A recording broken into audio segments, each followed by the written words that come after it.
Então tem muito pastor hipócrita aí que rouba, que mente, que é adúltero, que é ladrão, e vai apontar o dedo. Então, o dedo, quer dizer, quando eu comecei a falar, por exemplo, contra dízimo, né, comecei a ensinar as pessoas, olha, o dízimo é no Velho Testamento, tá? Era para a tribo de Levi. Jesus ele já quebrou o paradigma ali, ele vem da tribo de Judá, vem dessa linhagem da tribo de Judá. E Jesus, no Novo Testamento, ele não tem mais questão de você dízimo, dar 10% do seu salário para a igreja. Do seu salário para a igreja. É uma oferta em amor, voluntário. Né? Paulo se a pessoa quiser. Paulo fala sobre... Paulo não recebia dízimo das comunidades que ele fundou. Então, ele simplesmente, cada um dê segundo a sua prosperidade, que Deus colocou no seu coração, e dê com alegria, não com temor. Porque hoje eles ameaçam as pessoas, né? Se você der... Se não der, vai ter um câncer. Se não der, é o demônio, ou então você vai se lascar, ficar doente, vai morrer. Tem uma maldição. Agora, se você der, você vai receber 1000 vezes mais. Aí as pessoas abanam a rabinha, ficam tudo feliz.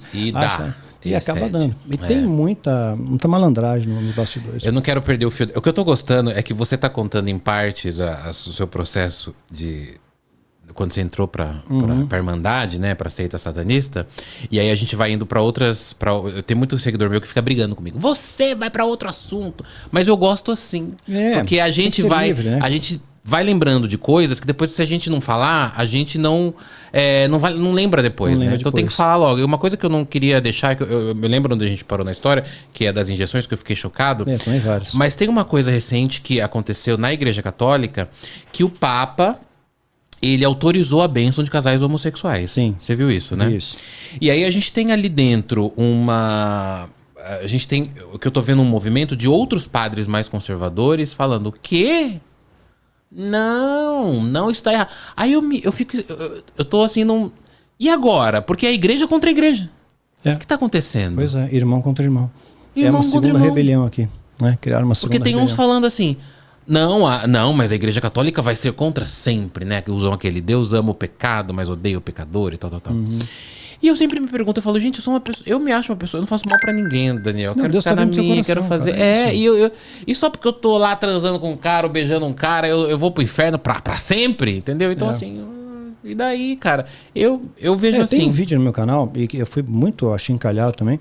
Até eu tinha colocado homossexualidade, aí um homoafetivo mandou mensagem, olha, a gente prefere ser chamado de homoafetivo. Aí eu não conhecia a terminologia, falei, então me perdoa, eu troquei o nome. Né? Mas eu procuro explicar, sabe, com amor, né? Através da Bíblia mesmo, que Deus, ele ama para aquela pessoa que nasceu assim, que nasce assim. Né? Então, tem uma criança, eu lembro que escreveu para mim, 10 anos de idade, e falando, olha, se eu falar isso pro meu pai, eu tenho sentimento, eu sou menino, mas eu tô no corpo errado, mas se eu contar pro meu pai, ele vai me expulsar de casa. Aí já é a transexualidade, né? Ele vai me expulsar de casa. Né? Então, eu falei, puxa, que triste, que dolorido, que sofrimento. E quantos desses não tiram a própria vida? Né? Porque a igreja vai empurra do precipício. Mas o que eu sempre me pergunto para esses radicais e conservadores e tudo é, o que vocês querem que aconteça com a gente? O que eles querem? Exterminar?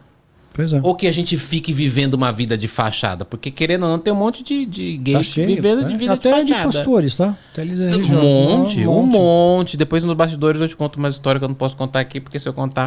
Mais um monte, Daniel, mais um monte. Bom, mas enfim, falando das igrejas e suas nuances, a gente parou no momento que você começa a receber injeções para ser imunizado de possíveis doenças que viriam mais para frente, mas que já estavam prontas. E que eles sabiam. Para disparar, sabiam, e tinham o tempo certo para disparar isso. Não sei se já ouviu falar, mas tem umas famosas cartas, aí podem dar uma googada para localizar, cartas de Albert Pike. Esse cara escreveu umas cartas em 1871, dizendo que havia 3 guerras mundiais, haveriam 3 guerras mundiais. E ele diz o motivo de cada guerra, o desdobramento de cada uma.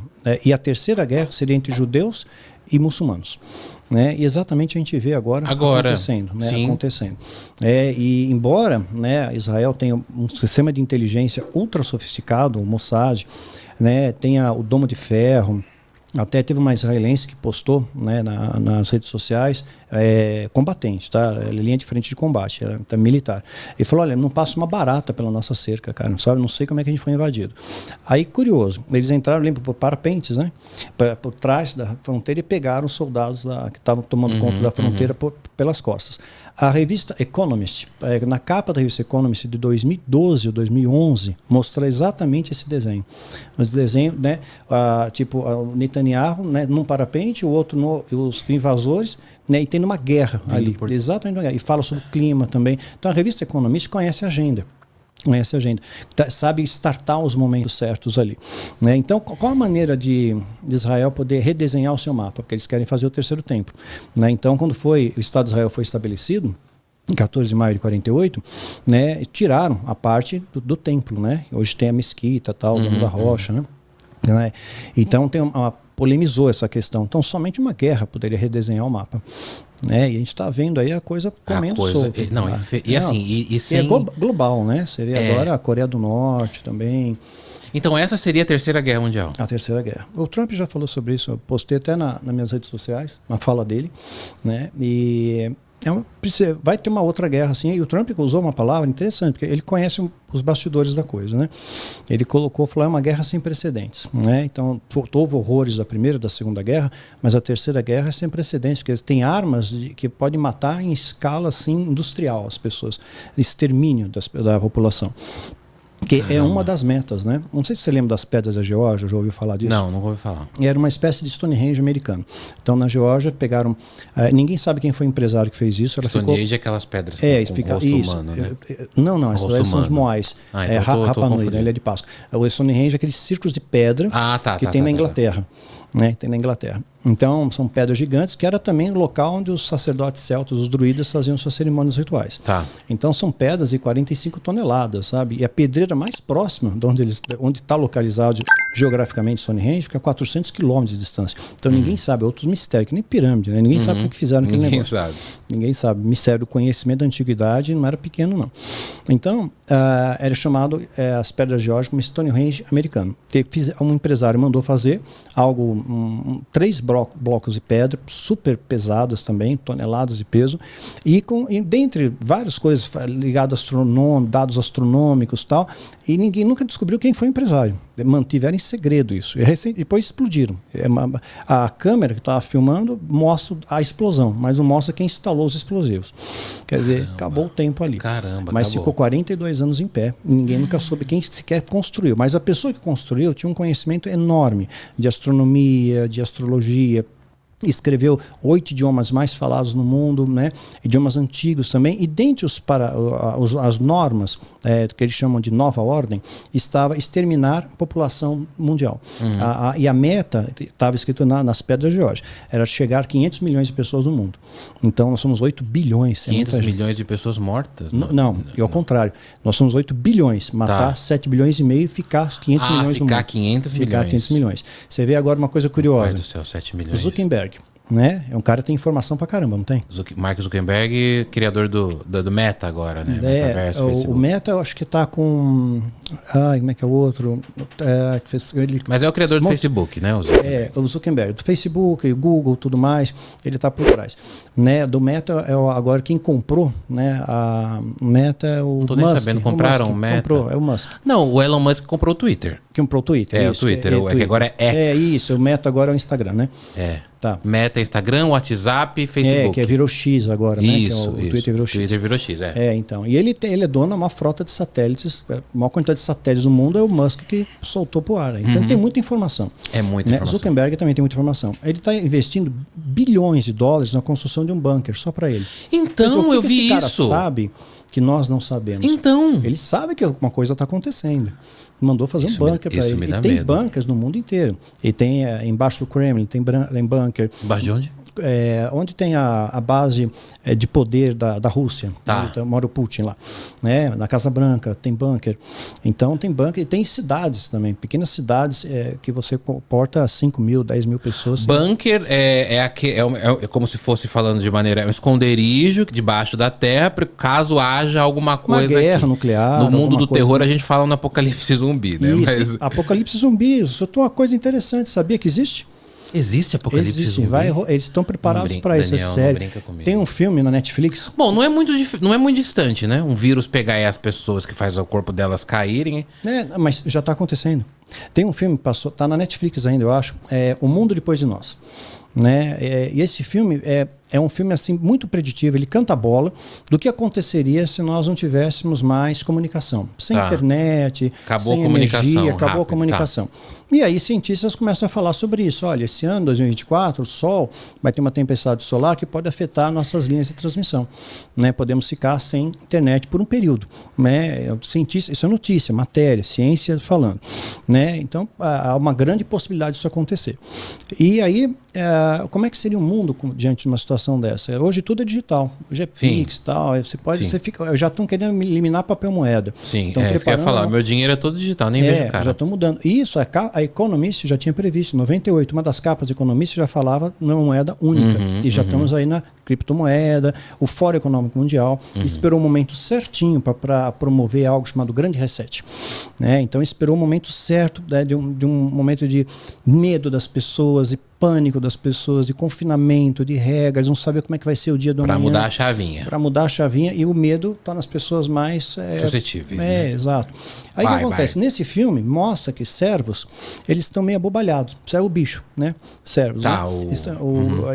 Estão meio assim, meio zumbificados. Agora, já tem notícia, fato, de servos meio que uma doença no cérebro, uma bactéria invadiu o cérebro deles.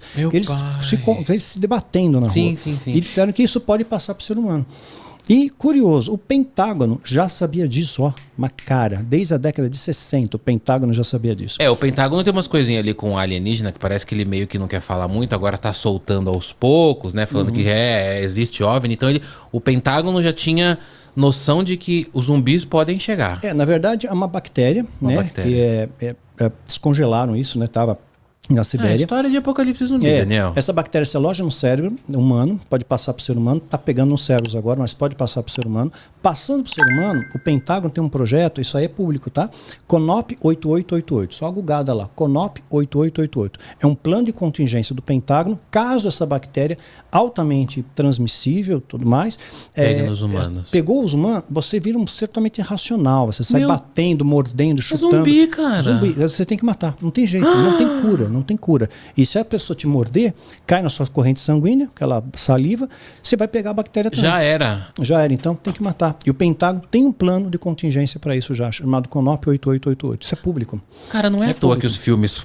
Eu não duvido que gente de Hollywood deve ser desses grupos, aí, artistas ou diretores ou escritores, fala, gente, a gente precisa alertar mesmo que for de maneira fictícia. Sim, exatamente. Porque você falou do cervo, no filme Train to Busan, que é aquele filme coreano, acho que é coreano, que é um filme de zumbi que chama Invasão Zumbi, eles começam com uma cena exatamente assim. É um cervo zumbi e ele se debate no chão. Exato. Então, quer dizer, é um aviso. É um aviso. Tem muitos avisos aí, as pessoas olham, aí não, é ficção. Porque você foi falando da cena, eu fui lembrando, você foi falando isso daí do cervo, eu fui lembrando a cena. Aí eu falei, gente, é do filme Invasão Zumbi. Exatamente. Chama Train to Busan, que é um filme coreano de zumbi. E é incrível. E é exatamente isso. As pessoas se debatem. Não é um zumbi que fica... É uma coisa absurda, que eu acho que é o mais comum de se afetar o cérebro, a pessoa ficar alucinadaça. E vai pra cima dos outros pra matar.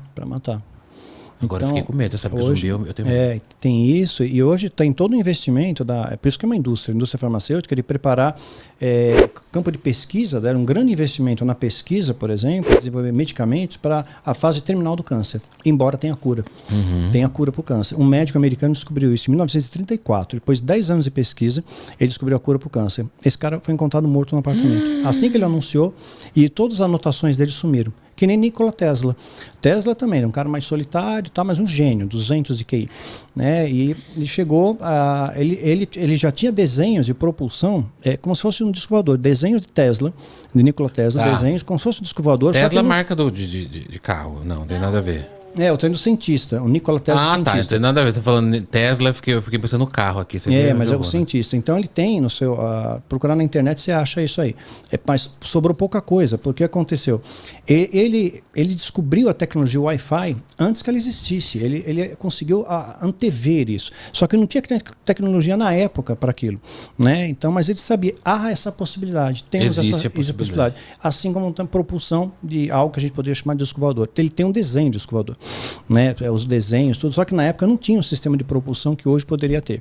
Né? Então hoje eu vejo assim, essas naves, né, mais como armas militares do que alienígenas. Sim, porque o que acontece? Total. Detalhe, Hitler estava atrás disso também. Hitler estava atrás de protótipos de Tesla também para pegar disco voador. E ele teve, se pesquisar, Hitler conseguiu montar um disco voador, mas saiu pouco, 30 metros do solo, tal, não tinha essas coisas todas. Aí o que acontece? O Pentágono dispara em 2023, olha, realmente tem objetos voadores não identificados. Então, assumiram, né? Assumiram. Só que aí, eles chamaram, isso está na internet, é público também, chamaram teólogos para debater o fenômeno UFO, o Pentágono. Por que chama teólogo e não cientista ou ufólogos? Chama teólogo, porque se houver o arrebatamento, eu creio, né? Foram abduzidos, né? A alienígena levou. É mais fácil, né? Então estão preparando a sua mente para coisas que podem acontecer. Pode acontecer. E aí vamos voltar, que estavam preparando o teu corpo com as vacinas. Preparando o corpo contra, né, futuras... Detalhe, agora recentemente na Califórnia que falaram que foi alienígena no shopping. Foi Miami, não foi? Foi Miami. Foi alienígena, mas na verdade... diz que era um grupo de adolescentes. Você viu esse caso que falaram que tinha alienígenas dentro de um shopping em Miami? Eu recebi dezenas de mensagens de pessoas que estavam lá, meus seguidores. Você recebeu gente que estava no shopping? Tava. Aí todo mundo fala, por que não filmou? Porque a própria notícia que fala a matéria, que noticiou o evento, você vê que cheio de carro de polícia, tal, SWAT. Quer dizer, você não desloca uma força militar dessa à toa, né? Muitos carros, muitas viaturas. Enfim, mas desligaram, o fato curioso é que desligaram as torres de 5G da região. Então ninguém pôde filmar. Ninguém pôde. Ninguém conseguiu ter sinal para isso. Além peraí, mas talvez a pessoa podia filmar e guardar mas eu acho que no desespero talvez ninguém filmou. No desespero, imagina. Então teve outro caso que aconteceu no Brasil também. Viram alguma coisa estranha. Na Ilha do Mel. Na Ilha do Mel. Foi na Ilha do Mel. Então, esse da Ilha do Mel, eu até falei no episódio que foi hoje pro ar, inclusive, que estavam falando que eram pessoas, mas era impossível, era muito alto. Muito alto, até muito rápido, um atleta chegou a falar, o Felipe Mota, que era de basquete, falou que era ele, mas depois ele desmentiu, falou, não, a gente tava brincando. E a galera catou que era ele. Então, até agora, nesse momento que a gente tá gravando esse podcast, é um mistério. Como tem tantos outros, né? Sem explicação. Aí cai no esquecimento. Se as pessoas começarem a falar muito sobre isso, aí agora é carnaval. Pô, esquece essa história. Eu tô indo pra Varginha agora. Vou quinta-feira agora, ou sexta-feira agora, pra passar por onde o ET passou lá. Porque o ET de Varginha pra mim é o... Eu já tive Varginha. Já teve? Já tive. É o top dos tops do caso. Bom, e aí, eu quero saber a sua peregrinação então como satanista. Eles contaram toda essa agenda para mim e eu vejo a agenda acontecendo. Então, por isso eu comecei a alertar as pessoas, dizendo, olha, realmente existem seitas satânicas, eles têm um objetivo, eles têm um alvo, não é só adorar as entidades, adorar o diabo, mas sim de serem herdeiros do mundo. Né? Eles querem governar o mundo e para isso você tem que ter um gatilho. A Rockefeller chegou a falar, só vão aceitar uma nova ordem quando tiver o meio do caos. Então, eles conseguem hoje, através da globalização, né, tem famílias poderosas que conseguem manipular isso, eles conseguem manipular a economia, o abastecimento. Os satanistas. Sim, são pessoas que fazem parte do grupo. Do grupo, é um grupo. É errado falar satanista? Não é errado. Então, porque eu tô falando aqui os satanistas, só para exemplificar. Sim, eles estão. Eles desejam algo mal. Né? Eles não estão querendo fazer algo bom. Não estão querendo fazer bem no final. Não, é mal mesmo. Você não faz parte da linhagem lá, da cúpula, tá fora. Né? E eles te catapultam, né? Às vezes para colocar de poder, e uma vez que você está no poder, tem que fazer o que eles querem que eles façam. Então a gente vê muita fraude em eleições. Foi comprovado pela CIA, por exemplo, saiu notícia também, que a Rússia ajudou na eleição do Trump. O Trump foi catapultado. A Rússia ajudou. A CIA falou isso, né? Falou que tinha documentos que comprovavam isso. A Rússia influenciou, ajudou o Trump se eleger. Você falou do Zuckerberg, teve umas investigações no Facebook também, né? Que as postagens do Trump apareciam muito mais assim pra galera. Exatamente. Então assim, você vê o patamar de poder que chega a coisa, né? E o Trump, ele deu uma saída francesa, claro, deixou o Biden tomando conta do navio. Aí no governo Biden acontece um monte de presepada, né? Aí a Rússia esperou, atacou a Ucrânia, aí vem ataque a Israel, e o Biden liberou 6 bilhões de dólares para o Irã, que estavam congelados para soltar prisioneiros americanos muçulmanos que estavam em território iraniano. Então financiou, né? Mandou muita grana para o grupo. O Irã financia o Hamas, que é um grupo extremista, não é? Contra o muçulmano. Mas hoje a estatística é que tem mais ou menos 1,8 bilhões de muçulmanos no mundo. E 20% são extremistas. O Hamas, Hezbollah, esses extremistas aí. Só que, se a gente pegar 20%, são mais de 350 milhões de malucos pelo mundo que estão perseguindo já os judeus e vão desdobrar perseguindo cristãos. Eles também não gostam do cristão, porque o cristão promoveu as cruzadas, mataram os muçulmanos, tentavam impor um cristianismo na época totalmente contaminado a fio de espada. Eu vi isso mesmo, que eles não são muito. Não, eles já decretaram guerra, cristãos, não, odeiam né? cristão. Então, E quando os cristãos vão para lá para visitar onde Jesus passou e tudo, devem ser. Eles não gostam, mas é assim, traz dinheiro, né? É um turista, negócio, tá gastando tal. aqui. Mas agora eles já declararam guerra. Declararam guerra. Foi no dia 13 de outubro de 2023. Israel foi atacada dia 7. Dia 13, né, o líder do Hamas declarou guerra, né, contra os judeus e também contra cristãos. Então começaram a atacar primeiro os judeus. Caramba. E agora você vê grupos imigrantes. O Trump falou que eu voltando para o poder, ele já está em primeiro lá. Já está praticamente eleito. Em 2024 ele vai se candidatar. O Trump? O Trump ele volta. O Putin, esse ano 2024 vai ter eleição em pontos estratégicos no mundo inteiro. O Putin também vai ser candidato. Claro, ele vai ganhar, porque qualquer opositor dele ele mata. Né?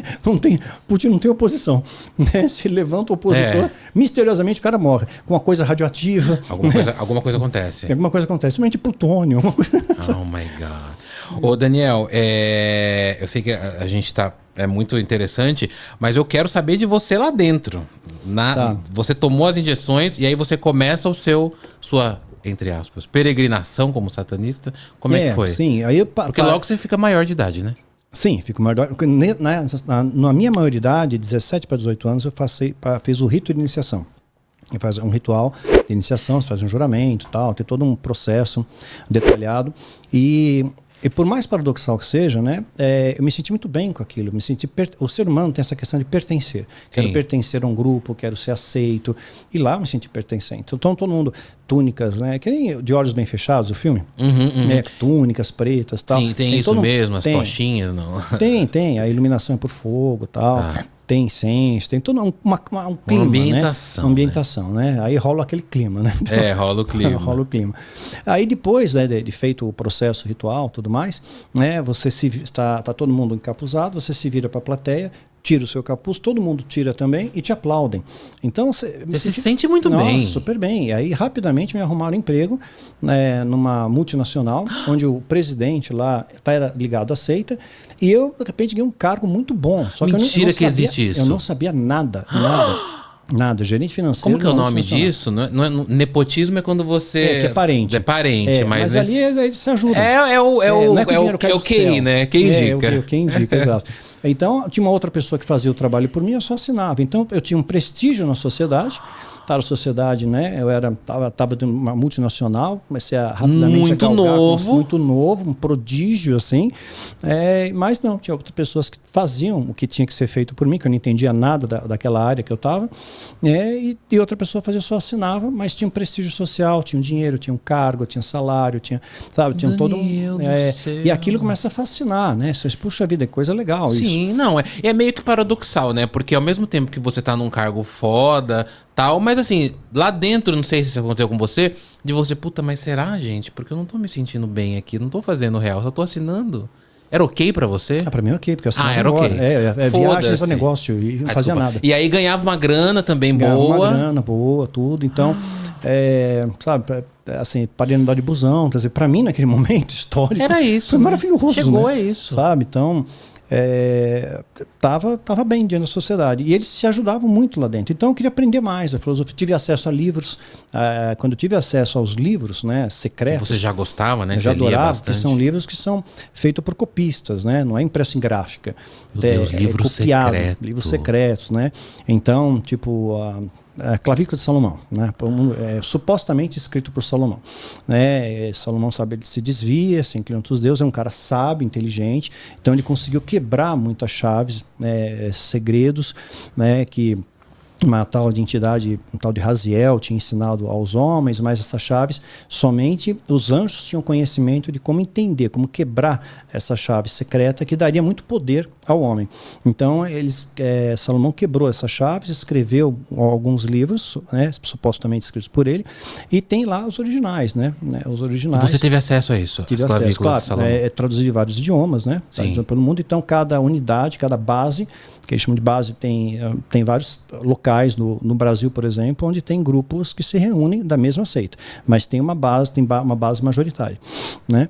E nessa base majoritária, né, tem uma biblioteca, e você passa a ter acesso àquelas informações.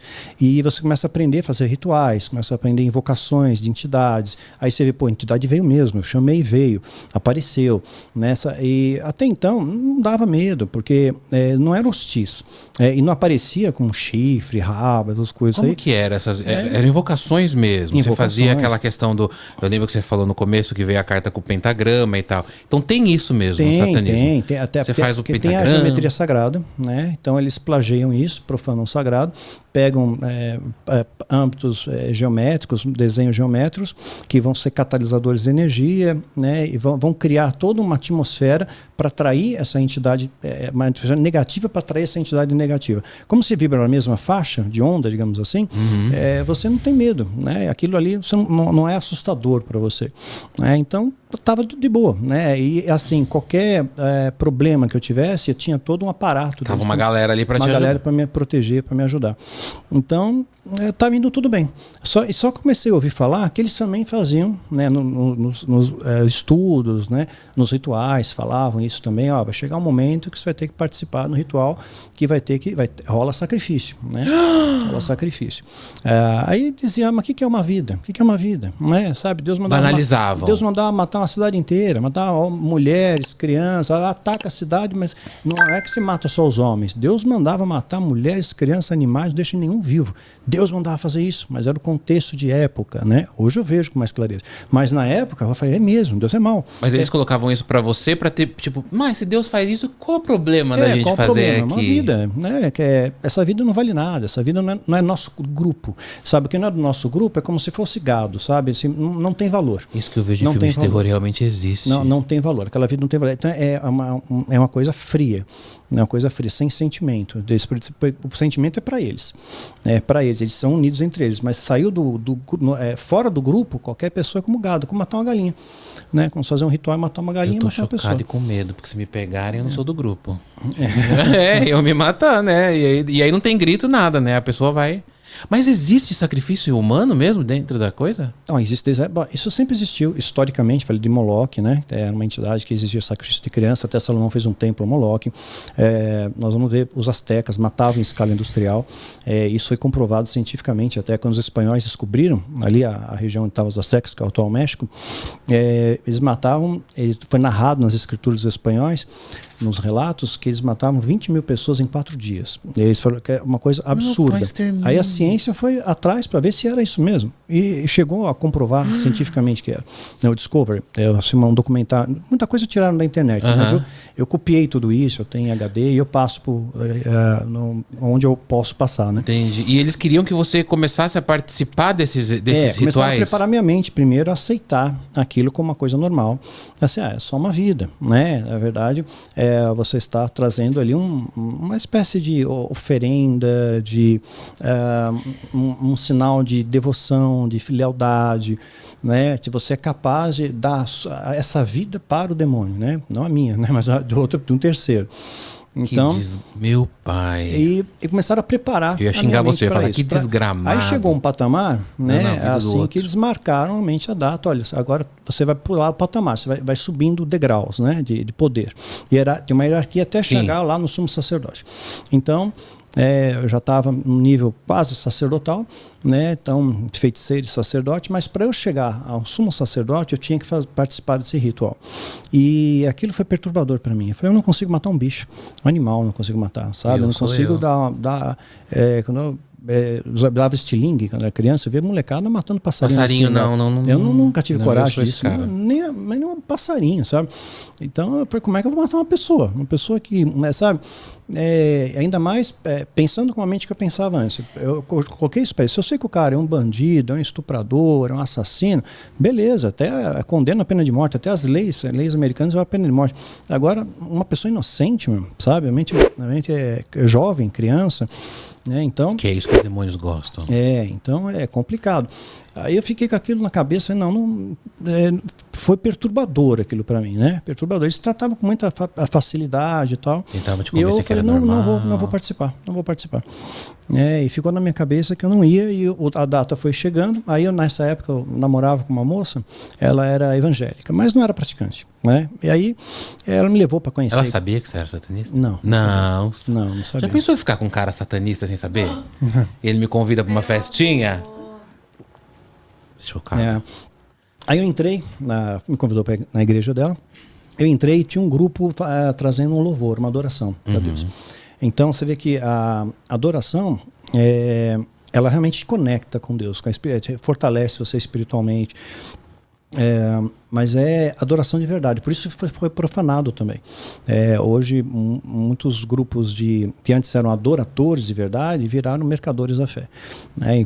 Faz show, faz espetáculo, não é mais uma adoração a Deus. Tipo, não é uma adoração, é um espetáculo homem, simplesmente. É uma adoração ao homem. Mas existem, claro, raras e honrosas exceções, enfim, tem vários que eu poderia citar aqui, que são legítimos, verdadeiros, que não perderam a sua fé, que realmente buscam todo o seu coração, erram como todo ser humano erra, falham, mas o pecado te incomoda.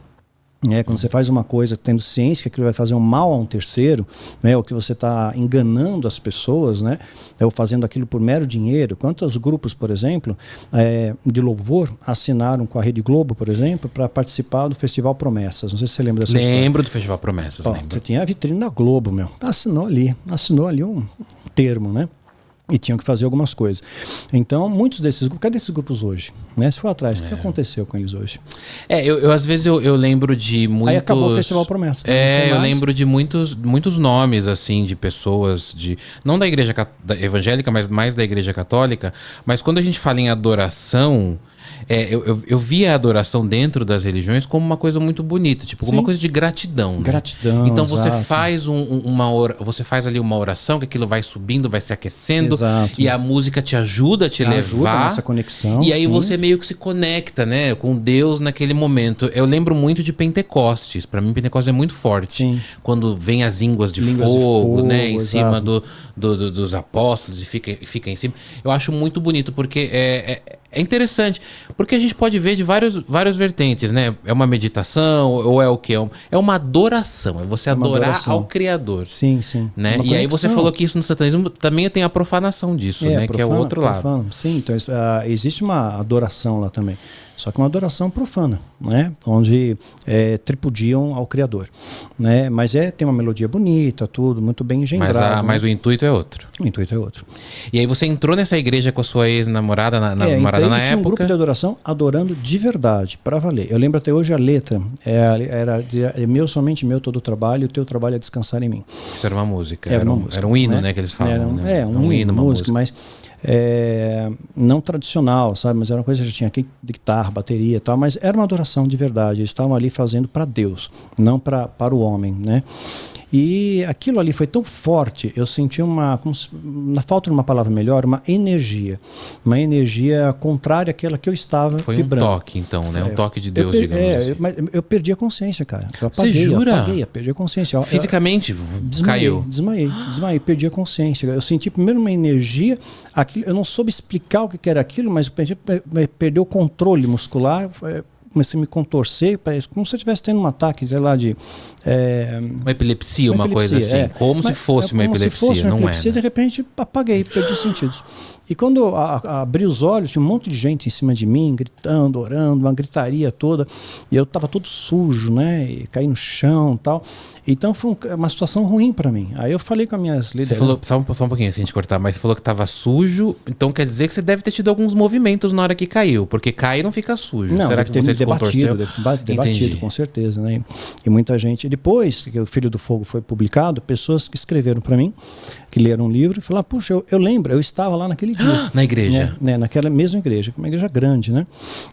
Então, pelo menos umas 6 pessoas escreveram para mim, contando, eu lembro o que aconteceu, né? Eu lembro que houve um rebuliço ali no canto, aí lendo o livro, foi, puxa, você... Eu estava lá, né? A pessoa lá, lembrando. Sim, lembrou. E falou que muitas pessoas ficaram ali em cima de mim para te segurar, que tinha muita força, né? Uma possessão verdadeira demoníaca que existe de fato. E felizmente eu só vi isso 5 vezes na vida. Em 25 anos de ministério, eu só vi 5 vezes. Não quero ver a 6ª. Existe né? possessão demoníaca efetiva? Existe. O Jesus expulsou demônios, né? Então ele chancela isso na Bíblia. Agora, é claro, hoje é uma banalização disso, né? Hoje qualquer coisa é o demônio. Qualquer pessoa está né? possuída. Qualquer coisa é possuída. E tem muita gente que é contratada, né, na igreja para fazer de conta que é demônio. Então, sabe que existe ali. isso mesmo? Eu me nego a acreditar nessa cachorrice. Tem contratado ali para fingir que é demônio. Meu pai, eu já ouvi muito falar isso. Não é novidade para mim, mas eu falo, será que existe mesmo alguém que, você precisa fazer uma exatamente. E ainda você repara às vezes na oratória. Você já viu que não é demônio pela oratória, né? Quer dizer, muda o timbre de voz, tudo muda as suas feições faciais, tem músculos faciais que você não tem controle, muda completamente o seu semblante. Isso numa possessão real. Genuína, verdadeira. Tá. E muita força. Aí você vê na igreja, o demônio pega, fala errado até. O que você vai fazer com essa vida, demônio? Nós vai fazer cair da bicicleta, tropeçar na tauba, né, bater a cabeça. Tauba, eu amo demônio, tauba. vai ler caminho suave, volta pro começo. Pega a cartilha lá, né?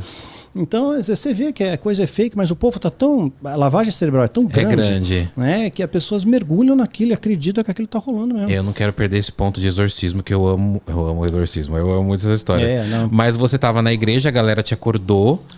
E aí você voltou e aí o que aconteceu? Eu voltei, aí a família, né, da moça me levou para casa deles, né? Tá. Casa deles, e não ficaram para reunião, para o culto lá e tal. Mas ninguém falou nada, ficou todo mundo meio assim, ressabiado. Saí mais cedo e fui para uma das casas das pessoas ligadas à seita. E perguntei, falei, puxa, olha o que aconteceu comigo. Né? Quer dizer, cadê o poder? Você levou isso pra lá? Falei, cadê o poder? Quer dizer, eu caí escutando uma música, como é que pode? Fiquei indignado com aquilo. Não, você não está preparado ainda, você tem que se elevar, por isso você tem que fazer o ritual lá e tal. Jogaram aí você vai ganhar mais poder, tal, vai ter mais entidades que vão te guardar, você vai suportar isso, né? Então você não está pronto ainda, tal. E nós ficamos aquilo na cabeça. A moça, então, que não sabia o que estava rolando, ela falou com um dos pastores lá da igreja. Esse aí era um homem de Deus de verdade, pastor de verdade. Realmente é aquele cara que você está mal, ele trazer você para casa dele. Não é um mercador da fé. Não é um mercador da fé. Sabe, um coração puro mesmo. Né? E felizmente existem. E ainda pessoas assim. Isso que eu ia falar, e tem bastante. Tem o bom e o mal. Né? Não importa quem seja, a sua expressão religiosa, é o bom e o mal. Então sempre digo, se alia aos bons, né, e fuja dos maus. É assim que Deus vê, é o bom e o mal, é a sua intenção, né? Aquilo que passa no seu coração. Então, esse pastor me chamou, né, para uma conversa no gabinete pastoral e tal. Eu lancei um feitiço contra ele, fiz lá um feitiço e tal. É o quê? Um feitiço. Você lançou um feitiço? Lancei um feitiço contra ele, né? Já usava bruxaria, né? Lancei um feitiço contra ele e no dia eu fui no encontro e ele não foi. Eu falei, pronto. Pegou. Pegou. Era para ele ter algum problema. Né? E teve, de fato, um problema. Teve um problema lá, um filho dele se machucou, tudo. Ele acabou não sofrendo um acidente doméstico e acabou não podendo ir ao encontro. Peraí, só para eu entender, que eu acho que eu perdi um pedacinho. Esse pastor dessa mesma igreja, que era da sua namorada, você teve encontro com ele onde? Num gabinete pastoral. Aí ele te chamou lá para conversar. Para conversar. Marcou um dia. Você ficou puto da vida e falou, não... Eu vou jogar um feitiço nele. Eu fui, né, como que desafiando mesmo, duvido que ele apareça. Vamos ver, né? Vamos ver. Ele não veio. Aí voltei, aí eu tô na empresa que eu trabalhava, né, já no patamar mais alto ainda. A secretária passa a ligação para mim, a secretária da igreja liga, o pastor não pôde ir, ele teve um problema. E contou o problema lá. Mas vamos remarcar, né? Ele quer muito falar com você. Eu falei, tá bom, tudo bem, vamos remarcar, né? Eu falei, eu vou lançar outro feitiço. Aí chamei mais pessoas para me ajudar, né? Então, cada um na ponta do pentagrama, aquela coisa, todo ritual mais robusto, não para matá-lo, mas para causar um dano nele, né? E acho que só Deus pode tirar a sua vida, né? Ou o seu livre-arbítrio. Mas então lançou ali o feitiço. E aí ele realmente também não foi naquele encontro. Eu fiquei Você falou, esperando. deu certo. Deu certo. Aí recebi o telefonema de novo da secretária da igreja. O pastor não foi, ele teve um problema. Falei, qual foi o problema? Ele bateu o carro, né? Olha, deu perda total, acabou com o carro dele. Eu pensei, puxa, então ele está internado em algum hospital. Eu estava só esperando ela me dizer o nome do hospital para saber se tinha alguém infiltrado lá dentro. Né? Então, me diz aí, ele se machucou, ele está internado? Não, ele sofreu um arranhão, glória a Deus, né? Fico com uma raiva daquela mulher. E você assim, ó, Glória. Vontade, me dá seu nome completo, data de nascimento, lançar um feitiço agora. Gente, Daniel, então teve esse momento que você lançava feitiço contra as pessoas que estavam no teu caminho ali? Sim, seriam possíveis obstáculos, assim, né? Fossem atrapalhar e tal. Caramba. Pequena carreira profissional, né? Sim. Alguma coisa assim, né? Então a pessoa tinha E aí ele escapou sem um arranhão e te causou fúria. Aí aquilo aí, fiquei furioso. Aí contei para os sumos sacerdotes, né? Eles falaram, bom, mexeu com todo mundo. Nós vamos fazer o ritual contra ele. Esse cara vai morrer. E cantaram a bola. Nós vamos matar ele. Para um ritual vai matar ele. Você vai ver o poder que tem. Aí você vai querer fazer o ritual lá também, você vai ganhar o mesmo poder e tal. Tentando me chantagear. Aí marcado a terceira vez o encontro, fui, fiquei esperando, né? Eu esperei umas 2 horas. Aí já falei, pensando, não vem, morreu. Né? Na minha cabeça, morreu. Quando eu me levanto, o homem chega. Ele veio. Meu. Eu já vi até o efeito sonoro. Ele efeito sonoro. Quando ele aparece aquela luz. Tudo bem, Daniel? Assim, eu tava no ápice da arte marcial, sabe? Então, tava bom de briga, me achava o rei da cocada preta, com os demônios, tudo. Eu tinha uma entidade que diziam que era uma espécie de meu protetor, e cadê ele, né? Cadê agora? Cadê você nesse momento aqui, né? Picou a mula, né? Tá correndo até agora. Tá até agora. A sensação que eu tinha, que ele estendeu a mão para me dar a mão, eu não dei a mão para ele. A sensação que eu tinha, se ele me tocasse, eu ia desfalecer de novo. Já era. Aí eu falei, olha, pastor, respeito, né? Você chegou atrasado, mas eu preciso ir embora, tenho um compromisso. Aí ele falou, não, tudo bem, é uma coisa rápida, eu só vou orar por você. Aí eu pensei, orar, tudo bem, eu vou cancelar essa oração aqui, não vou aceitar, né? Eu vou pensar em outra coisa. Bloquear, né? Não vou vai bloquear bater, aqui, tá, beleza, vou. Aí é só isso e vou embora. Aí entrou no gabinete pastoral, numa salinha, e fechou a porta com a chave. Isso me preocupou pra caramba. Ele sozinho? Sozinho. Tá. Entrou e trancou a porta-chave. Quando ele trancou a porta-chave, me preocupou. Falei, por que ele passou a chave na porta? E agora, para eu não sair? Aí eu olhei para a janela, por instinto, tinha grades na janela, eu tinha que ser muito magro, tinha pijama de uma listra para passar lá, né? Não ia dar. Aí eu falei, pastor, eu mudei de ideia, não quero mais, não ora, não quero mais, eu preciso ir embora mesmo. Ele, sem falar nada, a última cena que eu lembro desse momento é a mão dele crescendo, assim, aumentando. Acho que ele colocou a mão em mim, apaguei de novo. Eu não sei quanto tempo aquilo levou. Depois, anos mais tarde, quando eu reencontrei com ele, que eu fiquei sabendo os detalhes, e cada vez que eu tinha um despertar, assim, voltava a minha consciência, eu via que a sala estava cada vez mais destruída, cadeira para um lado, cortina rasgada, eu estava... Os seus flashes lá naquela sala. Isso, às vezes eu tinha flash, voltava e apagava. Voltava a mim, ele estava quieto, sereno, falando baixo, calmo, né? E, sabe, o nó da gravata estava na nuca, mas ele estava inteiro, né? E nele também, então, né? Calmo, tranquilo. Né? Assim, mas a sala destruída, eu machucado, cara, né? Então foi um exorcismo na minha cabeça. Foi um exorcismo. Depois que eu encontrei com ele, levou mais de 3 horas. Mais de 3 horas. Aí, mas quando acabou, quando terminou, né, quando de repente houve um silêncio, assim, eu recobrei a consciência e não senti mais nada. E ele me ajudou a levantar, né, arrumou a cadeira, sentou, ele falou, você sabe o que aconteceu aqui? Eu falei, não tenho ideia, né, sua sala está tão destruída, o que aconteceu? Né, eu tentei racionalizar, né, falei, será que eu me debati? Será que eu tenho algum problema mental? Ele falou assim, não, tinha um demônio dentro de você, né, tinha um demônio. Eu não sei nada da sua vida, mas eu quero te dizer que a partir de hoje, teu nome está escrito no livro da vida. Você mudou a sua vida. Hoje, Deus te alcançou. Eu te buscar lá no fundo do poço do inferno, do abismo, e Deus te alcançou. Me arrepia. E eu senti, cara, uma paz indescritível. Eu sou escritor. Eu não tenho vocabulário para expressar isso. E cada vez que eu conto essa história, eu me emociono. Você chora, eu choro também. Então, assim, uma paz incrível. Eu não sabia o que era ter paz, cara. Eu não sabia.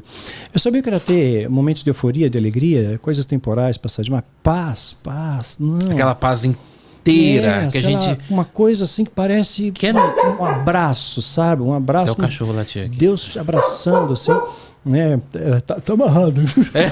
Tá amarrado. Pra quem que ele tá latindo ali? Que bem nessa hora que você falou que saiu o demônio, tá latindo pra lá. Então, Nossa, Daniel, eu senti uma paz incrível, né? E aí ele pegou e falou, repete comigo essas palavras, né? Como se eu estivesse entregando minha vida para Deus, né? Pedir perdão para Deus, e senti naquele momento um arrependimento muito grande, né? Porque eu não gostava da igreja, não gostava de líderes espirituais, achava que eram tudo falso, hipócrita, que eram preconceituosos, me trataram mal, porque aquilo ficou na minha cabeça, né? Com trauma, né? Então aí eu vi, meu Deus, o que eu fiz, né? Como é que Deus pode me aceitar sendo que eu fui contra ele, contra os valores? Como é que ele me aceita? Como é que ele me recebe? Né? E Deus é assim, Deus faz isso. Paulo perseguiu os cristãos, Jesus aparece para eles, ele passa a ser perseguido, e foi muito perseguido, foi açoitado, foi apedrejado, foi traído, passou por privações, passou fome, mas ele chegou a escrever, nada vai me separar do amor de Deus. Então, a primeira coisa que eu quis aprender foi estudar a vida de Paulo. Eu falei, puxa, se ele conseguiu, eu consigo também, consigo, né? também. Eu consigo também. E aí, eu saí daquela sala do pastor, né? Muito feliz, muito alegre, leve, né? E cheguei em casa calmo, né? Não tinha bicho de estimação, minha mãe não deixava, morava com meus pais, mas tinha maritaca, sabe? Pássaro preto, chupim, tartaruga, peixinho, não tinha cachorro, né? Mas sempre gostei de ter. Hoje eu tenho. Então, aquela serenidade, assim, de repente toca o telefone. Não tinha celular, né? Telefone. Tocou, era uma pessoa ligada, aceita. Isso que eu ia perguntar. E eles? Ligou na hora, falou assim, nós avisamos você. É um caminho sem volta. Eles sabiam. Né? Eles sabiam. Sabe, as entidades, elas agem como uma espécie de sentinelas, né? Então, viram aquilo ali, deduraram, né? Então, nós vamos te buscar, você tem que fazer o ritual. É amanhã o ritual. Nós vamos buscar você na sua casa, você esteja pronto. Se você não for, a gente acaba com a sua família. Não só com você, mas com a sua família inteira. Então, eu peguei e tentei dormir aquela noite. Agora o negócio fica feio. De repente aquela paz veio de novo dentro de mim, mesmo ali eu tive medo mesmo, né? Mas de repente veio aquela paz, aquele silêncio, aquela tranquilidade, dormi como há muito tempo eu não dormia, né? E quando eu acordei, todos os meus bichos estavam mortos, todos os meus bichos, passarinho, tudo caído na gaiola. Não, gente, aí toca o telefone de novo, né? Fala assim, tá vendo? Você não está protegido. Deus não vai te proteger. Nós matamos eles, vamos matar você. Aí eu fiquei apavorado, morava na Pompeia, peguei uma bicicleta, pedalei até o Parque de Ibirapuera, onde tem o batalhão do Exército. E parei com a bicicleta bem em frente à guarita, né? Aí o guarda falou, o policial lá, o soldado, falou, você não pode ficar tão próximo aqui, é uma área militar, você tem que dar uma distância aqui. Aí eu fiquei lá no gramado, e você foi lá pra, procurar refúgio, se ele fosse tentar me pegar em frente ao exército. Tá. O exército me protege, na minha cabeça. Tá. Né? Minha mente é racional. Eu também, é pra primeira delegacia ficar lá na frente. Então fiquei ali, se eu contasse pra alguém, ninguém ia acreditar, mas eu tô em frente ao exército, se alguma coisa acontecer, eles estão vendo. E aí fiquei deitado naquele gramado ali, foi escurecendo, fui vendo as estrelas, aí fiquei pensando, poxa vida, Deus fez cada uma dessas estrelas. Eu nunca vi o diabo criar um capim, não cria nada. Não tem poder de criar uma flor, né? E Deus me ama, então Ele me guardou, né? De repente eu dormi, e quando acordei com o sol, né, eu vi que eu estava inteiro, nada tinha acontecido. Aí eu pedalei com toda a força até minha casa, imaginando uma tragédia, encontrar uma tragédia, né? E não, estava tudo bem em casa. Minha mãe só perguntou, mais uma noite fora de casa? Eu sumia. E ela nem sabia, né? Não sabia. Então, às vezes eu tomo sumidas, né? Então, mais uma noite fora de casa, onde você estava dessa vez, moleque, né? Essa coisa, mas moleque. Eu sempre fui moleque, mas eu já era grande, né? Sim, já era maior de idade. Pois então eu entrei com 17, saí com 26 e uns quebrados. Foi bastante tempo. Foi bastante tempo, mais de 8 anos, um pouquinho mais de 8 anos. E aí eles começaram a me ameaçar, né? Ligavam para mim, falavam assim, você não acha que você está protegido, né? Eu peguei e falei, olha, vamos fazer o seguinte, eu tentei um acordo. Eu falei, eu fiz um juramento, eu sei, eu nunca vou contar para ninguém, né, onde vocês se reúnem, né, o que vocês fazem, como são os rituais, não vou dar nome, não vou dar endereço, não vou dizer como são feitas as coisas, como são descartadas as coisas, não vou dizer quem são as pessoas poderosas, né, que controlam e protegem o sistema. Para manter o sigilo. Para manter o sigilo. Então, aí vocês me deixam em paz, eu dou minha palavra para vocês, isso, né? E tinham pessoas que eu nutri muita afinidade lá dentro, né? São amigos, eu considerava. Dentro da Irmandade mesmo. Dentro da Irmandade mesmo. E eu falei com uma pessoa que me recrutou, né? Que eu dei o nome de Marlon. E acabei falando com ele. Que foi aquele da biblioteca? Da biblioteca. Ele foi uma espécie de mentor para mim, né? E aí o que acontece? Ele falou, tá bom, Então, se você abrir o bico, você já sabe o que vai acontecer. E 2 anos se passaram e nada aconteceu. Aí eu comecei a escutar um louvor, abri uma igreja na rua da minha casa, um louvor, uma adoração. Eu fui até lá em busca de um conforto, sabe? Eu precisava de uma ligação com Deus. Essa igreja onde esse pastor estava era muito longe da minha casa, né? Muito distante, era um bairro muito distante. Então, abri na porta da minha casa uma igreja na esquina. Eu fui muito bem acolhido lá, me receberam muito bem, né? No olhar aparência. Lá eu conheci a minha primeira esposa, conheci a Isabela. Né? Ela era estudante de medicina, né? Cíntia, o nome dela mesmo, né? E é estudante de medicina 6º ano, né? No HC. E toda a família dela, né? Toda formação acadêmica, pai filósofo pela USP, mãe biomédica, né? O irmão também tocava, musicista e tal, e ela era pianista clássica. Então, de repente, naquele momento eu não era nada, eu não tinha nada, sabe? Eu não tinha emprego, né? Meus documentos, carteira, tudo, passaporte, ficou tudo lá. Tudo lá.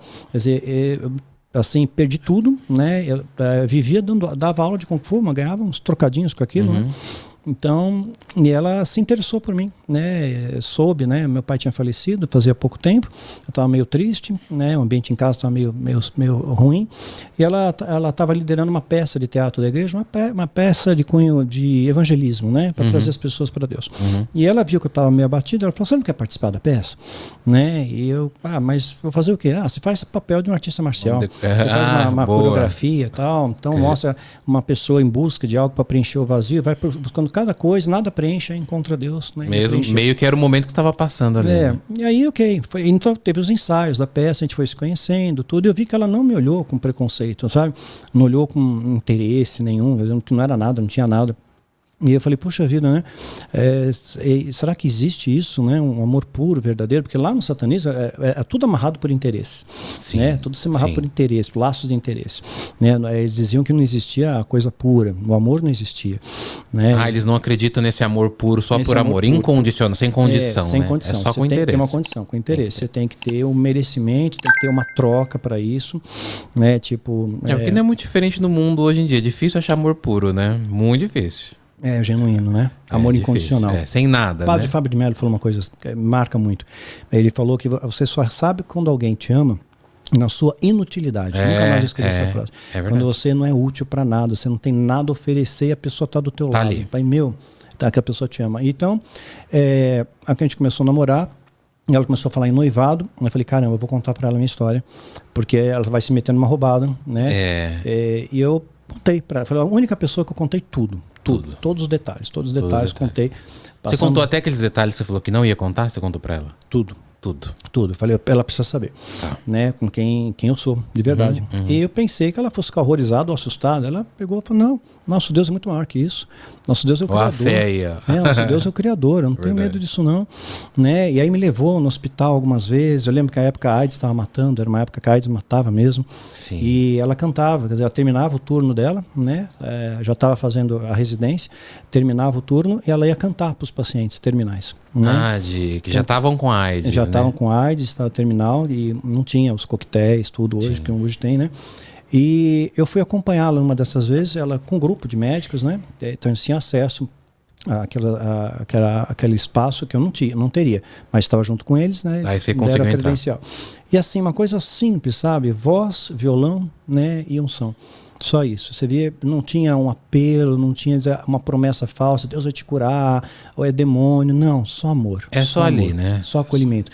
Cara, eu vi pessoas assim, chorando, sabe? Falando assim, Deus, né? Que bom que vocês vieram aqui. Sabe? Deus marcou encontro comigo. Tem um rapaz chamado Ezequiel.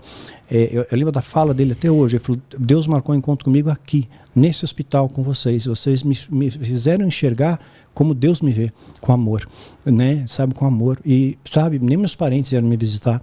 E Deus trouxe vocês para cantar para mim. E hoje eu sei que eu vou ser bem recebido no céu. Eu sei que Deus me ama. E se vocês voltarem aqui e eu não tiver, você já sabe onde eu vou estar. Eu vou estar no céu. Que bom, né? né? Na outra vez, na semana seguinte, eu quis ir de novo. Eu queria levar uma Bíblia de presente para esse Ezequiel, mas ele tinha partido. Ah, Ele partiu já tinha. naquele dia. Entendi. Naquele mesmo dia. Aí a enfermeira até veio, nos recepcionou, falou: ele partiu, vocês vieram, cantaram, tudo. E vinha gente tudo quanto é lado, médico, enfermeiro, gente com soro arrastando, formava uma roda, as pessoas choravam. É tipo uma onda de cantata amor, ali, cara, mas... uma onda de amor incrível, incrível, né? Como aquilo atraía. E não tinha nem nada assim apelativo, sabe? Nada de a maldição, né? De um Deus punitivo. Simplesmente Deus te ama, Ele te quer, Ele que veio aqui para te abraçar, Ele não esqueceu de você, sabe? Volta para Ele. Você é filho pródigo, fez um monte de besteira. Quando ele voltou, ele foi bem recebido pelo pai. O pai não falou nada. Ainda ele falou: eu não sou nem digno de ser chamado teu filho. E o pai ignora essa fala, ignora. Ele continua falando: faz uma festa, meu filho voltou. Ele estava morto, agora ele vive, meu filho voltou, faz uma festa.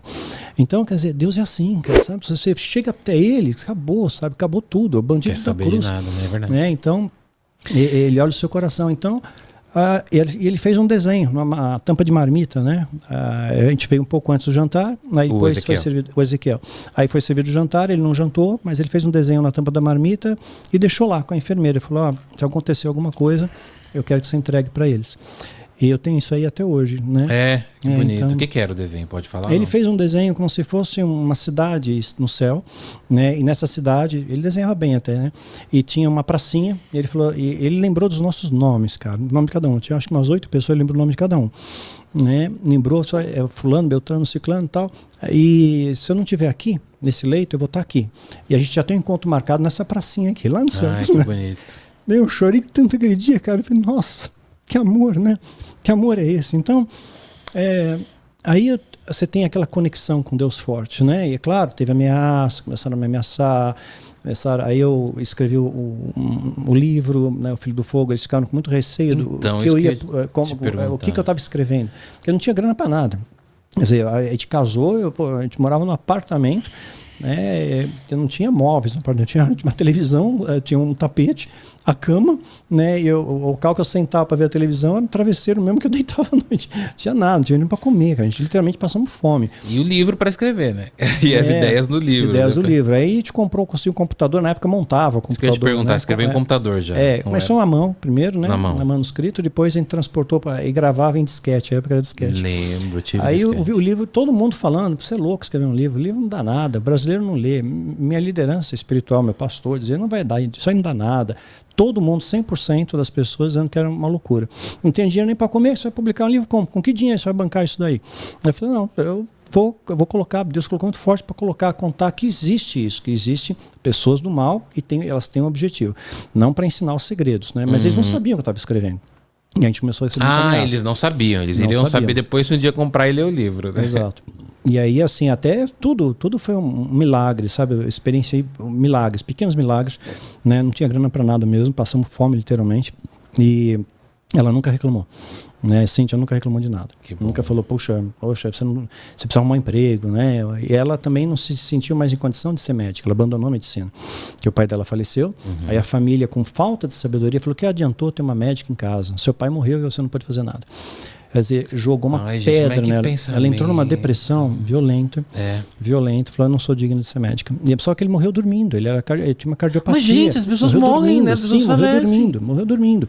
Né? Então, ela não teve culpa. Ela sabia. Mas claro que não. Mas escutar isso de uma mãe, escutar do irmão. Foi a mãe, né? A mãe e o irmão falou isso pra ela. Falam muito que praga de mãe pega, né? A mãe então lança ela se sentiu essas tão coisas. Digna, tão surda. Falou: não sou digna de ser médica, não consigo trabalhar mais na medicina. Ela amava a medicina. Plantou um trauma nela. Plantou um trauma. Então, assim, ela não trabalhava. Eu estava sem emprego também, escrevendo livro, né? E assim, literalmente vivendo pela fé. Às vezes alguém via com pena da gente: olha, eu trouxe aqui uma cesta básica para você, Caramba, trouxe um negócio. Daniel.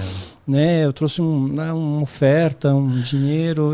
E são pequenas coisinhas, né? Para ajudar mesmo. Aí né? terminamos o livro, teve uma pessoa que frequentava a mesma igreja falou: olha, era fotolito. né, na época, chamava fotolito. Hoje é tudo digital, né? Aí eu faço a diagramação para você, monto os fotolitos, aí outro irmão vai, eu faço a capa, né, não sou bom tão nessa parte de arte gráfica, mas eu sei um pouco. Fez a capa exatamente como eu tinha pensado, e aí fui na gráfica, né, que é para mandar fazer o livro. E o parque gráfico, ele na época não fazia por demanda, não fazia tipo 20 livros, então no mínimo 1.000, era 1.000 livros. Ah, sim, é verdade, porque ele não vai fazer pouquinho, né? Vai fazer um monte logo para era 1.000. Aí falou, mas só que o seu livro ficou muito grande, vai ter que dividir em 2. Não, vai ficar muito grosso, aí fica muito caro. Então vai ter que fazer parte 1 e parte 2, Filho do Fogo. E vai ficar caro esse negócio aqui para você. Como é que você pretende pagar? Você vai ter que fazer 2.000 livros. Sabe quanto vai dar isso? Aí eu falei, não tinha ideia, sei lá, em dias de hoje seria uns 20 mil reais. Eu não tinha grana para comer, cara. Imagina, 20 mil reais é uma grana. Eu falei, não, mas eu tenho certeza, vai vender, porque eu acho que então você ia fazer e ia contar para pagar com as vendas já. Para pagar com as vendas, né? Entendi. Eu tinha certeza que aquilo ia vender, e que ia dar certo e que Deus ia abençoar, porque era uma coisa que Deus tinha colocado no meu coração para alertar as pessoas. Olha, existe e não vá por esse caminho, porque você vai se arrebentar, é uma ilusão, o diabo te vende ilusões, né? Deus é amor, é real, é palpável, o amor dele é real, né? O diabo não te ama, né? Ele se rebelou contra o Criador, tudo, né? Mas Deus, ele te abraça, ele te acolhe, Jesus acolheu os rejeitados, então, e aquilo é que eu queria trazer para o livro, né? Mas mostrar que existe. Que existe. Eu contei a que história. Você participou, né? Contei a história, claro, teve partes romanceadas, tudo, né? Então peguei a base, a espinha dorsal, a verdade, muitas coisas que aconteceram na minha infância, adolescência, entrada para a seita, mas muitas coisas, claro, não retratei no livro, não descrevi ritual, nada disso. Sim. Mas deixei claro que aquilo existia. E o dono da gráfica, né, conversando comigo, falou assim, pô, mas como é que você vai vender isso aqui, cara? Se nem editora tem, é produção independente, né? Você faz o que da vida? Eu falei, nesse momento, nada. Escrevo. Nada, eu só escrevo, né? E ela médica, tá trabalhando, não, eu estou em depressão e a gente não tinha remédio para depressão, então pegava de colegas médicos, amostra grátis, né, para tratar. E foi bem difícil aquela fase. E ele pegou e falou, eu falei, não, vai vender. Ele riu na minha cara, falou, olha, tem um monte de livro aqui que gente falou que vai vender, e virou papel reciclado. Tem que reciclar papel. Quem me garante que vai vender? Aí eu falei, poxa, você é um homem de Deus, né? Você é uma pessoa de fé, né? Então pergunta para Deus, ora, reza, faz como você chama aí, fala com Deus, pergunta para Deus, né? Vê se Deus fala com você. E ele foi muito humilde, cara. Ele abaixou a cabeça na hora e fez uma oração silenciosa. Vou perguntar aqui agora. Na hora, silenciosa. Ela baixou a cabeça. Ficou um tempo que para mim foi uma eternidade. Você ficou, meu Deus, eu não fechei os olhos, eu não orei, eu fiquei olhando só para ele, vendo que essa é a reação, né? Qual vai ser a resposta? Ele levantou os olhos dele estavam marejados, cara. E ele falou, eu vou fazer para você, cara. Mas é o seguinte, 30 dias da data da entrega. Eu vou entregar para você 2.000 livros. Em 30 dias você tem que me pagar à vista. Você é pessoa física, eu não te conheço. Então, se você não fizer, eu vou te protestar, né? Vou tomar os livros de volta e te protesto. Aí eu falei, então beleza, fechado. E aí entregaram os livros em casa.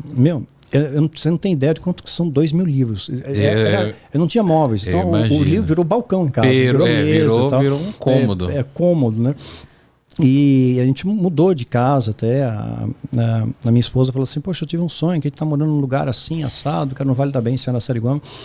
E aí eu falei, imagina, a gente mal consegue pagar o aluguel aqui, como a gente vai morar lá? E a gente mudou de casa e o dono da casa, né, era um pastor, estava pintando a casa, ele queria acho que R$1.000 de aluguel, a gente pagava com suor, 500 no apartamento com condomínio. Com condomínio já, inclusive. Aí eu falei, mas não é impossível pagar 1.000, né? Ele falou, quanto você pode pagar? Eu falei, sei lá, 300? 300 acho que pode dar, né? Tá ali. A gente consegue, né? Porque tem um livro que vai vender e tal, né? E o livro está quase para entregar. E ele pegou, não falou nada, falou, eu vou falar com Deus, vou orar. Depois, 2 dias ele ligou para mim e falou, tá bom, pode vir, tá aqui a chave, pode vir, não contrato nada, fiador, você deixou, a gente fiquei um ano morando no Vale da Bênção, um ano morando lá. E lá tem um local de oração, tudo, um lugar bem gostoso, né? E lá, muitas vezes não tinha grana para comer, o irmão da esquina, a esposa fazia pão, trazia um pão em casa, o outro vinha, trazia comida, né, me levava para almoçar, né, porque era baratinho o almoço lá, né, um prato feito, né, às vezes vinha alguém, vem aqui, mas eu não era conhecido, ninguém sabia quem era, mas me trataram incondicionalmente, aí eu falei, poxa, existe esse amor incondicional?